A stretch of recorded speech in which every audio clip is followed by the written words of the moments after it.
সাবির অধীনে পুরনো রূপে ফিরতে শুরু করেছে রিয়াল। তার কোচিংয়ে এখনও হারের মুখ দেখেনি অল হোয়াইট।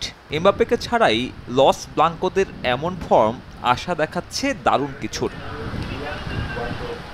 শারীরিক অসুস্থতায় গ্রুপ পর্বের ম্যাচগুলোতে ছিলেন না কিলিয়ান এমবাপ্পে।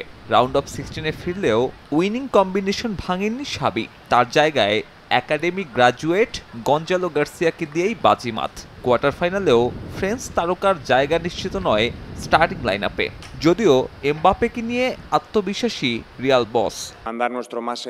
আমি গতকাল ওর সঙ্গে কথা বলেছি। ওর মানসিকতা ইতিবাচক, সে তৈরি দলের প্রয়োজনে নিজের সেরাটা দিতে। কোয়ার্টার ফাইনালের এই ম্যাচে পুনর্মঞ্চায়ন 2024 চ্যাম্পিয়ন্স লিগ ফাইনালের। ওয়েম্বলির যে ম্যাচ জিতেছিল রিয়াল মাদ্রিদ, প্রতিপক্ষকে সমীহ করছেন সাবি। প্রত্যাশা প্রতিদ্বন্দ্বিতাপূর্ণ ম্যাচের। পরের ধাপ কোয়ার্টারে ডর্টমুন্ড। তারা টপ ইউরোপিয়ান সাইড, চ্যাম্পিয়ন্স লিগে প্রতিদ্বন্দ্বিতা করার অভ্যাস রয়েছে তাদের। সম্প্রতি তারা রিয়াল মাদ্রিদের বিপক্ষে ফাইনালও খেলেছে। এটা দারুণ একটা ম্যাচ হতে যাচ্ছে। ভিন্ন একটা আবহে প্রতিদ্বন্দ্বিপূর্ণ একটা ম্যাচ হবে, তবে আমরা তৈরি। শাবি আলোনসোকে খুব ভালো করেই চেনেন নিকো কোভাচ। বুন্দেসলিগায় তার লেভারকুজেনের বিপক্ষে ম্যাচ খেলার অভিজ্ঞতা 5 বার।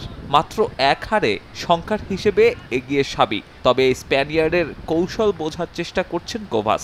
গত মে মাসে সবশেষ দেখায় লেভারকুজেনকে হারিয়েছিলেন 4-2 ব্যবধানে। ক্লাব ওয়ার্ল্ড কাপে তাই আত্মবিশ্বাসী বরুশিয়া বস। আমরা জানি রিয়াল নিজেদের কাছে বল রাখতে পছন্দ করে, তারা পসেশন উপভোগ করে। অবশ্যই আমাদেরও বল দখলে রাখতে হবে, তা না হলে এই তাপমাত্রায় কাজটা কঠিন হয়ে যাবে। আমরা আশাবাদী, ছেলেরা তৈরি, ছেলেরা প্রতিপক্ষ সম্পর্কে সবকিছু জানে। এই ম্যাচে কেবল আমাদের হৃদয় দিয়ে খেলতে হবে। শেষ 11 ম্যাচে অপরাজিত ডর্টমুন্ড আছে গত বছর চ্যাম্পিয়ন্স লিগ ফাইনাল হারের ক্ষত। রিয়ালের বিপক্ষে তাই প্রতিশোধের খোঁজে জার্মান জায়ান্টরা। তবে এই ম্যাচে দেখা যাচ্ছে না বেলিংহ্যাম ব্রাদার্স দ্বৈরথ। কার্ড নিষেধাজ্ঞায় বড় ভাই জুড বেলিংহ্যামের বিপক্ষে নামতে পারবেন না জোবে বেলিংহ্যাম। নিউ জার্সির মেটলাইফ স্টেডিয়ামে মুখোমুখি হবে রিয়াল ডর্টমুন্ড। ম্যাচ শুরু বাংলাদেশ সময় রাত 2টায়। সাব্বির মিথুন, সময় সংবাদ।